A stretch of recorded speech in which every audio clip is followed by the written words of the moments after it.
Hi guys! Welcome back to my channel! It's been a while since nakapag-video ako, since nakapag-vlog ako kasi ang daming ginawa, ang daming mga activities. Pero since nandito ako sa isa sa magandang unit, share ko sa inyo kung gaano kaganda ang room na ito na aking na-book, Airbnb, pero sa Facebook page nila ako nag-inquire. Actually, ang reason kung bakit ako nag-staycation ngayon dito sa Pioneer Woodlands is meron akong return to office schedule. Malapit lang kasi yung office namin dito, kaya nag-decide ako na mag-staycation na lang since medyo yung uwi ko mamaya after nung event namin sa aming team ay medyo nanganing oras na. So, isa sa mga option is mag-staycation ako dito sa Pioneer Woodlands. So, kung gusto nyong makita kung gaano kaganda itong staycation place ko ngayon, itong room, ay keep on watching!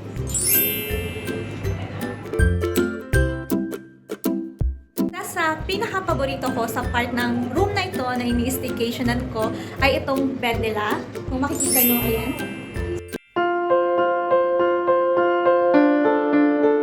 Sobrang class nung design ng bed. This is for a double size. Pwede dito dalawang pagkatabi. Napaka-unique. And then, ang ganda ng kanilang wall design doon. Actually, I think yung gumawa nung wall design na to ay itong mismong owner or siya kasi yung contact person ko kasi meron siya ditong sign Brands 23. I'm not sure kasi napansin ko na yung mga design dito, etong mga arts niyan dito ay meron ang mga nakalagay na Brands 23. Ayan, I think this is personalized or creation of this owner of this unit. Isa din sa mga paborito ko is ito. Ayan, tables at saka chairs, ayan, na pwedeng gamitin kapag meron kang gagawin like this one, nag-work ako, and then, ayun, pag meron kang pwedeng pagtambayan. And then, ito din yung kanilang kitchen area, ayan. So, napaka-kompleto na.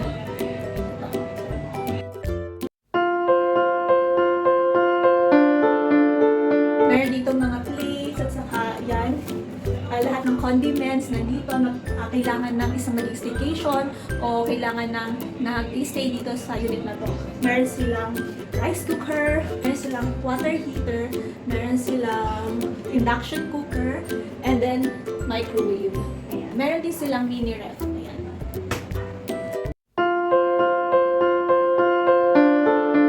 So, andito yung kanilang sink. Then may cabinet dito. Cabinet, pag inopen mo, is meron additional na mga condiments, plates, spoon and fork, glasses, and then bowl. So, kompleto lahat. Meron din silang complimentary water heater. Diba? Ang ganda. Exhaust fan. This is for cooking, I guess. So, napakaganda ng kanilang kitchen area. Additionally, ang ganda rin ng kanilang CR, yung washroom nila. So, check natin. So, ayan, ang kanilang washroom, napakalinis.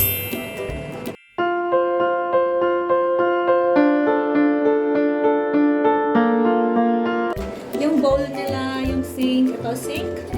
Ayan, napakalinis, napaka-cute. Yung bowl, cabinet nila. Wala siyang laman. Galing, no? Cabinet, tapos salamin na, mirror. Ang ganda. Ang ganda kasi napaka-aesthetic niya. Diba? Tapos ito yung bath area nila. Ang maganda dito is naka-rain shower siya. Ito yung faucet. And ito yung control. Yan. Tapos naka-rain shower. Mapansin nyo ba? Ayan. Naka-rain shower siya. Tapos buti meron siya dito curtain. Meron siya ditong curtain para in case yung water hindi magdumi dito sa other part ng floor. Tapos isa rin sa magandang part ng room na ito is itong television set nila, entertainment set. Meron silang, I think this is 55, if I'm not mistaken, 55 inches ng television.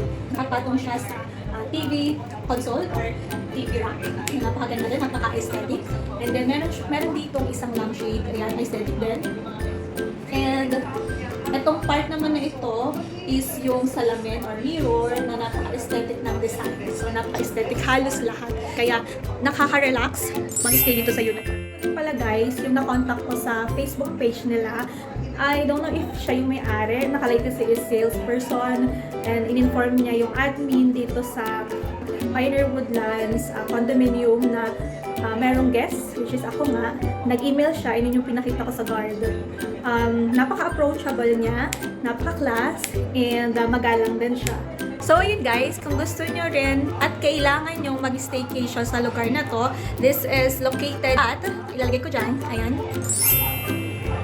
malapit sa mga offices, is contact nyo lang ang page at instructions na nakalagay sa proseso ko dito guys is kinontak ko na lang sila sa Facebook kasi meron silang link sa Airbnb. Pwede kayong mag-book sa Airbnb, yet may additional fee for an Airbnb site, if I'm not mistaken. So, dinirect ko na lang na i-contact sila. So, want to try this staycation room or unit, you can visit or check their Facebook page or meron sila dyang Airbnb na link.